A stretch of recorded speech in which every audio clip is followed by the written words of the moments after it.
Some information's a little maybe redundant. Some of you may have heard in the past about some of our programs, but the thing I'm really excited to talk about today is our efforts to assist small businesses. No, I don't. So I'll start with our mission statement. Development Services in the county is a fairly new department. We're coming up on, this May will be 12 years. So when you look at all the agencies in Prince William County, this is a really infant organization from that regards. I won't read through the mission statement, but really the highlights here are partnerships. We consider ourselves partners with our development customers, with our commercial customers. So every project, I really want our team members, whether they're plan reviewers, inspectors, project managers, to feel they're part of that team. So when there's success, we should celebrate it. We should be at the ribbon cuttings. When things don't go as planned, we should learn from it and accept, hey, we're part of that team. And if something went awry, you know what could we have done different? Also, when we talk about customer service, the highest level, I know that's kind of the rhetoric and what you may hear from a lot of organizations and government entities, but I really like to think that we do strive to provide the best service. We recently implemented at the county an awards program where we give out badges that accumulate points that can allow folks to be nominated for like the County Execs Awards or different service awards that we have. And so the recognition is if I get an email from a customer or a customer comes in and drops a survey card off, whatever the case may be, to say, hey, we had outstanding service from somebody. For somebody to take the time to do that, that's important. That means obviously we hit a home run, did a good job. We're going to recognize that. So we really strive to hit those home runs on projects. A committee that's really helps guide our department. So we're set out, we were formed, and the reason we were formed 12 years ago is to really focus on commercial development. One. Two, we really need a lead organization in the county for development. You got a lot of agencies that are involved in development. Who's kind of taking charge when things aren't going as planned? Who is stepping in and looking at processes to see how we can do things different? So with that in mind, the county back in 1999 formed the County Commercial Development Committee. I say it's board appointed because the board established the membership organizations. They don't actually appoint the members, those organizations appoint the members. But to think that we've got an organization or committee that's been in place for 20 years and is extremely active. You've got two appointees that represent the Prince William Chamber, Ross being one, Gary Jones with Fauquier Bank is the other representative. These guys will tell you we meet every quarter, sometimes in between quarters. And the charge of the group is really how can we streamline our processes? A lot of the folks that are represented here are builders, contractors, engineers, architects, so they see the process, the development process from many different facets. What are some areas that we can do things better? They helped establish our Commercial Development Committee that I'll talk about in a little bit here. Also, the meetings, we meet, like I said, once a quarter, 2:30, they're open meetings. So while this is an established committee, it's an open door meeting. And the more folks we can get in, the more input we can have, the better. So you kind of start with the department level. You got the Commercial Development Committee that's helping us streamline processes. Then we have really one of our cornerstones, which is commercial project management. When I talked in the beginning and said some of this may be redundant, this has been in place since 2012. The purpose of the program is really to assign one point of contact, one project manager per project. Now, if it's a new structure coming out of the ground, you're gonna have two project managers, one on the land development side that'll help you through site development, bonds, and site inspections. You'll have a building project manager that's gonna work through all the buildings, plans, inspections, permits, so forth. It's really for that customer, whether they're local, out of state, to have one point of contact. Anytime you're working on a job, there's going to be things that, you know, you've got inspections, questions, issues that come up from time to time. We can't expect the customer to know who do they reach out and call. So they can call the project manager. Let the project manager do all the internal and running. If there's issues that come up, instead of letting these things fester for a week, 2 weeks, time is money, instead of letting those things fester at the staff level, it needs elevated very quickly to management. Just make a decision. May not be the decision you want to hear necessarily, but as a business, then you can react and move the project forward. That's what the project managers are tasked with. So, again, drilling down, so you have the commercial. Every project gets a commercial project manager. That's assigned. The level of whether we're proactive or reactive depends on the project. So I'll have a project manager on the building side, for example, that may have 80 projects. There's no way they're managing 80 projects proactively. If it's a targeted industry from economic development, it absolutely gets targeted proactive status. Proactive means we're constantly monitoring every week. If plans were submitted, have they been reviewed? What was the comments like? Are we getting the thing out in the second submission? If inspections were done, were there any issues? That level of proactivity. If it's a project the board member is involved in, obviously I'm going to be involved in, we're going to elevate that. If it's a project that staff sees kind of going awry, it gets elevated, more proactive. The rest of them just stay in a reactive mode. They're on the list, but really no involvement. The board saw, and based on the fact that we are the home to the largest community of small and mid-sized businesses, this is economic development data that tells us this, there's a huge group out there that many times when those customers come in, they're not hiring professional general contractors to run the job. They're running the job. But they don't have really maybe a clue who in the county to call. Versus our normal customers, contractors, engineers, they start knowing who, they can pick the phone up, they know to call a board member or to call a director of a department. So what's happening is the small business owners kind of get lost in the fray. By the time it gets to my level and we recognize there's an issue, sure, we can jump in and fix it, but how much money's been lost, how much time has been lost, and the worst thing is, you get the person to the finish line, they're so fed up with Prince William County, they don't want to come back. And so how do we solve it? Well, the board said this is one of our focuses on our future goals, our outlooks is we want to enhance services. They've invested over $1 million. Some of that to set up a program that I'll talk in more detail about, but gave us 3 dedicated staff to serve as project managers for small business. All those projects get proactive treatment. This isn't the reactive proactive. This is, hey, if you're in the program, the recognition is we need to step up and help. How we define that, we started out with 35 employees. That's how we define small business. You look for definitions and they're all over the place for what's the size of a small business. That's the first trigger. Second trigger is, are you managing your own project or did you hire somebody local? If you've hired somebody local that's going to run your job, and I use our CDC chair, Mike Garcia, as an example. Mike's done this so long, he knows it like the back of his hand. Mike's your general contractor, you're in good hands. You don't need, we're still going to give you a project manager, we're just not going to be proactive. Mike knows to call us if there's an issue. We also have the Mason Small Business Development Center, kind of took place of the Floyd Small Business Center, and $400,000 was dedicated to incentives to Brickyard, which is also there set up to assist small businesses. We are closely linked to economic development. They have a small business person in their office, so we're communicating, we're talking, so that we're funneling customers between our agencies. So this program, we actually got funding in July of 2018. We built the program, obviously we had to hire staff, train staff, get the program constructed. So we've been up and running. So if you look at calendar year 2019, the biggest takeaway I would say here, which is really, when you think about it, kind of amazing. Every day a business opens in Prince William County. Every day. 481 customers served. We know this because when you come into our building, if you've been in development services, we have an early assistance desk. Every customer gets routed to that desk. You get a ticket, a number, we collect information, we enter it into the system. That's how we identify you're a small business, right at that spot. So we know the 481 is how many has come through. 384 businesses in calendar year 19 were open. Now, these could be expanding businesses, new businesses. You say, well, gosh, 384, what happened to the 100 that's in between? Well, the 481 served. Some of those are just research. We encourage business owners, come in and just talk to us. Even if you haven't settled on a piece of property or where you're going to lease, so you don't even have an architect hired, that's okay. Let's start talking. If you've got a couple of places you're thinking about, maybe you're getting ready to sign a lease, that's the perfect time to talk, because, and I've shared this with other groups before, I've had customers that sign a lease to come in, and unfortunately the broker never shared with them that there's a proffer associated with that space. And that shopping center that you're moving into, you can't have a CrossFit gym.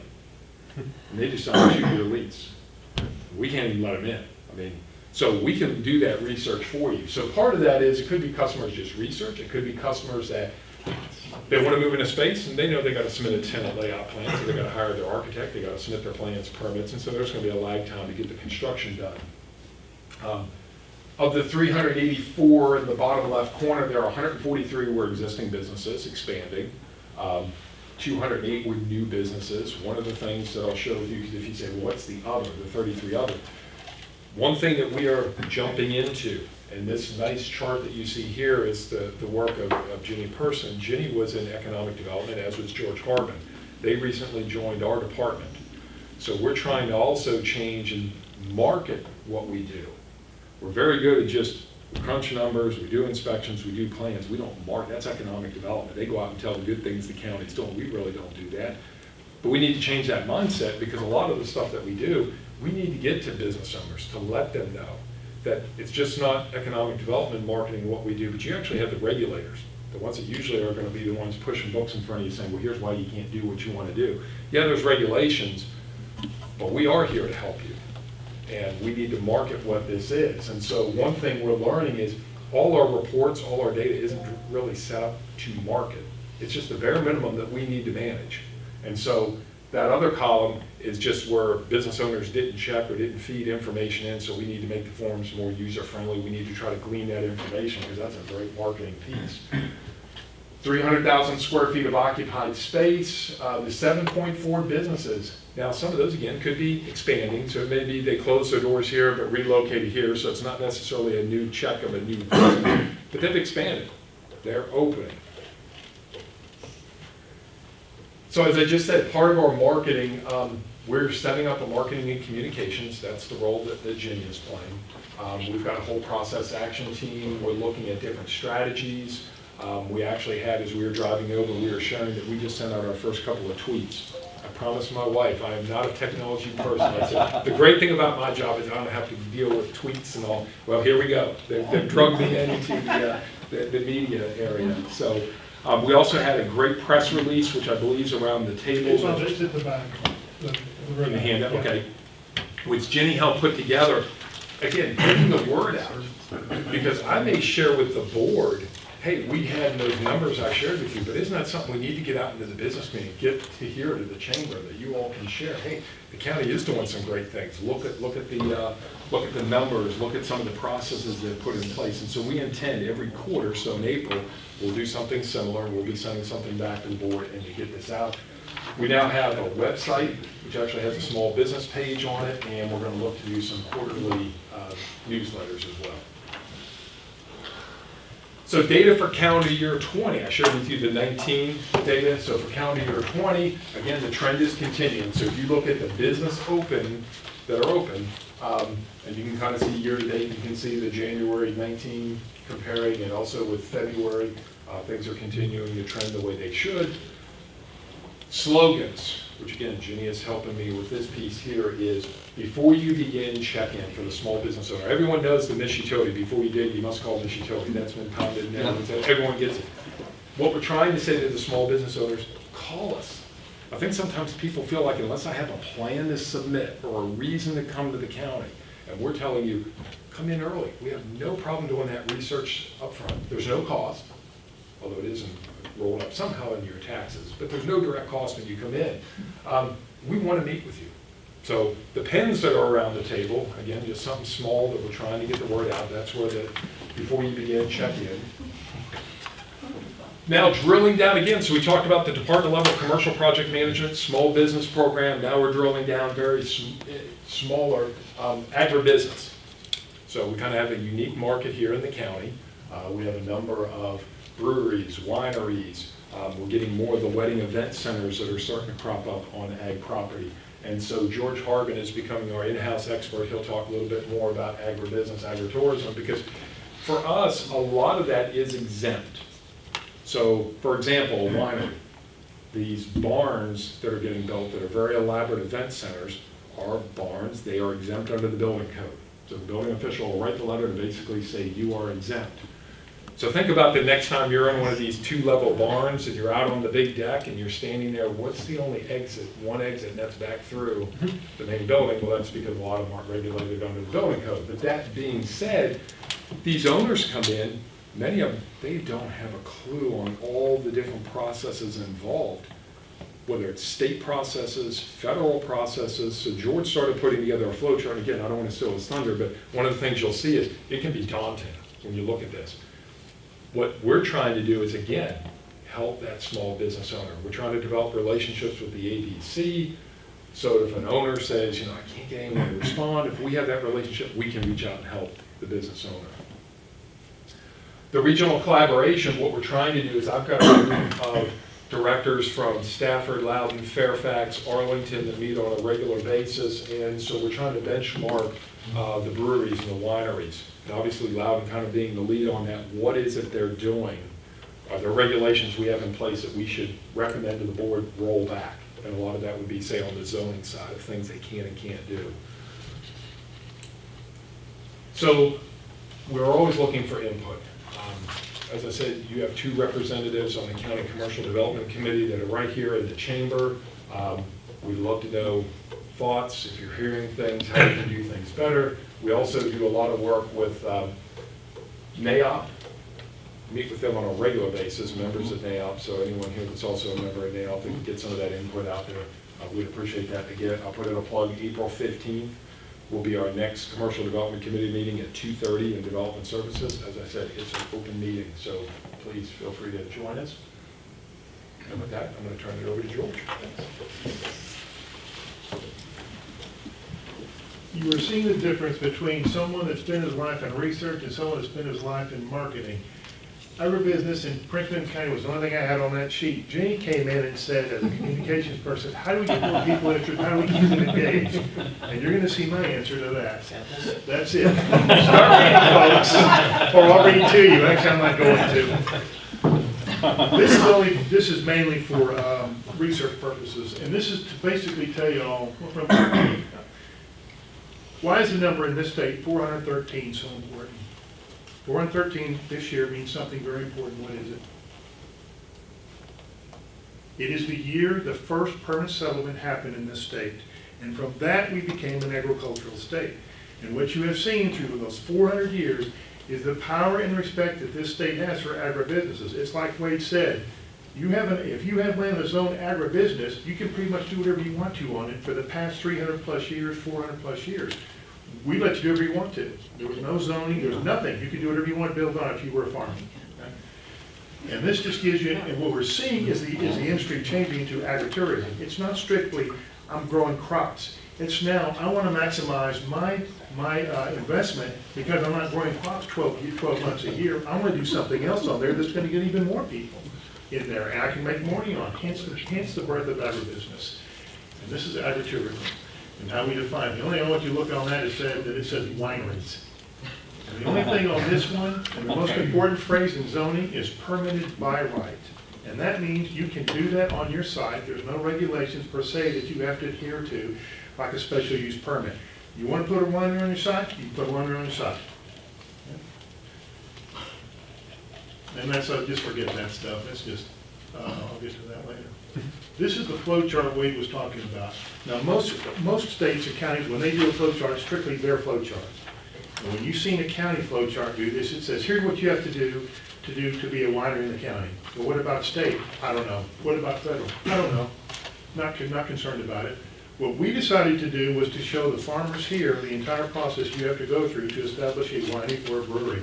But these are the prep questions, things that you may not ask. For example, is your land really zoned agricultural? Okay. Number 2, is your building registered on the National Historic Landmark, or is it does it have a historical easement? This is really important. People do this for tax purposes. That also means, no, you can't do what you may not be able to do what you want to do. You only have to go through the SUP or the special use permit to get to that stage, because you've already encumbered a chunk of your land for something else. And then finally, and a really important one, what's the capacity of your septic sewer system? Because there are a lot of things you cannot put in a sewer system. You can't put grease, you can't put food, a lot of stuff like that that you can't do. And do you have the capacity to deal with this? And that gets into other issues, like if you want to decide you want to be serving food all the time. This is the federal state permitting for a winery. I'm not going to read you all this, I'm just going to tell you what the key ones are. Federal, first and foremost, is U.S. Treasury. That used to be the old tobacco, alcohol, and beer, alcohol, firearms, whatever that group was. Now that's done by the Treasury. And it takes about 84 days to go through that process. It's a long, long application. And I read them all. In Then you look at the Virginia ABC, that's yet another application you have to go through, and it differs for wineries versus breweries. And there's separate ones between that, as if you're selling it, or if you're hosting events, or whatever you're doing, there's a lot of different permits you have to go through to get that. The Department of Agriculture is gonna come in and inspect what people have done to make sure they did it right. And not only do they do it, if you're running a boiler like most breweries are, now you have the Virginia Department of Labor and Industry or Dolly coming in, and they have to inspect, or make sure the boilers are inspected properly by the proper group. The really strange thing about this is what you often want to do in economic development or in a permitting process is do what's called a Gantt chart. A Gantt chart is designed to show how you can have several things running at the same time. That doesn't work here. The people at ABC told me, we don't even want to talk to you until you get your federal permit. The people at agriculture will tell you, I don't want to see you until you get your equipment installed. So we can inspect that. And not only that, all your permits are done, there's no opposition, there's nothing. We can walk in, look at what you've done and say, that's fine. And then the boiler people will tell you, we want to see what it is just as far as the boiler goes. So these are all running consecutively, by and large. And for the federal permit, they want to see from you, when you file a permit, number one, you have a lease signed. Number two, where are you going to put this equipment? You just can't walk in and say, I want to do this. You have to show how all this is going to work on a piece of paper. And if you think about having a lease signed and you've got to go through all these other permits, it can take easily another, I think, maybe 4 months just for this. It's a process that's designed so you better have somewhat of a deep pocket on this. Our permits. The most important thing that Wade said is you want to get a zoning verification form. And what that means is you're exempt. So you want to build a brewery, you build a brewery. And like Wade said, you have people sometimes building things that they may not understand the significance of why they shouldn't or should add something like a fire exit.